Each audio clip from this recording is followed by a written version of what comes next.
What's going on, guys? I've got here a 2009 Hyundai Accent, and I'm using this car to give you some troubleshooting steps for the radiator cooling fans. So I'm going to show you the location of the 3 relays and the 3 fuses for these fans.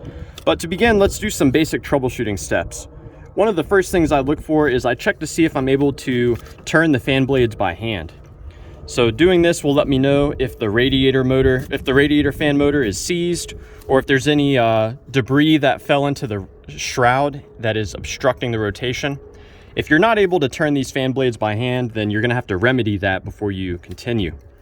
Now, be careful when you do this because these fan motors can kick on at any time, so be ready to pull your hand out real quick so you don't get injured. Another troubleshooting step you can do while you're here is you can tap on the back of the fan motors. Sometimes a bad connection will form, and tapping on it can sometimes get it to start going again. You'll also want to note the location of the connectors. So for the condenser fan, which is on the passenger side, the connector's right here. Kind of hard for me to remove one-handed here, but you get the idea. And the radiator fan is on the driver's side, and its connector is right here. Now let's move on and take a look at this fuse box here. So we're going to open this up, pushing in on this tab here and lifting upward. Now in here, this is where we'll find the 3 fuses and the 3 relays. I'll start with the fuses first. So 2 of the fuses are larger J-case fuses. They're going to be here and here. So this one is for the condenser fan. That's the fan on the passenger side. This one is for the radiator fan, which is the fan on the driver's side. And you can look down inside of those fuses and check to see if they're intact. And if you do need to remove them, it's simple enough to do so. You've just got to get some pliers and you wiggle it from side to side while you pull straight up. So that's that. The third fuse is a small little 10 amp fuse. It's right here. Power from this fuse is not used for the fan, but it is instead used for activating the relays. Now let's talk about the relays. So I mentioned there's 3 of them, but there's only 2 fans. So how does that work? So we've got our radiator fan relay. When this relay engages, it sends power straight to our radiator fan, which is this one right here. And that fan will start to rotate. Now power will leave that fan and it will come back into the fuse box and go to the fan number 2 relay. This relay decides how that fan is grounded.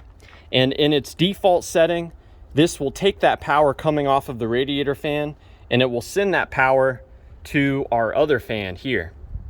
So the end result is both of the fans will be spinning, but at a lower speed. So that's for low speed operation.